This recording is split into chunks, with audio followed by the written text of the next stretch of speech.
Il sort du tribunal en tenue d'esclave libéré, tient-il à préciser. Par cette mise en scène, le prévenu a souhaité donner une résonance particulière et somme toute symbolique à ce procès. Donc, la PJ... Nos frères Bouchinengue, nos frères amérindiens, le peuple guyanais, je dois nous sortir, que nous pantalons, côté nous ancêtres, t'es qu'à subir, à conron, il était fika. Et là, l'État a l'impression, nous avons l'impression que l'État les fait nous virer en sa système. Pour ça, nous avons dénoncé de par nous habits, de par nos postures, et nous les voyons un signal fort pour dire que les chaînes nous brisent et nous péquer l'essayer de remarrer sa chaîne ni en nos pieds, ni en nos bras, ni en nos têtes. Sur le procès en lui-même, le débat qui a duré 2 heures a porté sur des éléments techniques du dossier.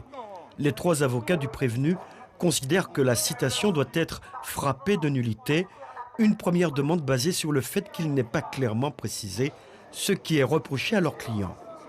Dans la citation, on n'a pas visé de victime. Et elle est nulle parce qu'on a visé de nombreux textes du code pénal. Le procureur s'explique dessus, mais les explications ne sont pas nettes.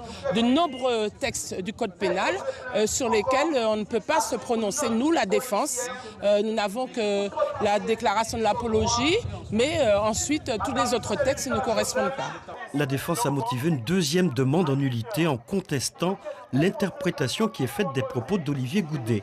Le travail de traducteur et non d'un interprète, martèle Maître Lama.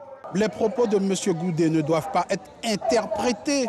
Enfin, les propos de M. Goudet doivent être traduits, pas interprétés. L'interprétation laisse une latitude qui est tout à fait inadmissible.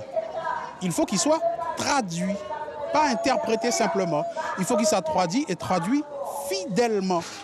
Des avocats de la défense offensifs pour réclamer toutes les garanties procédurales pour ce procès. L'affaire est renvoyée au 26 novembre.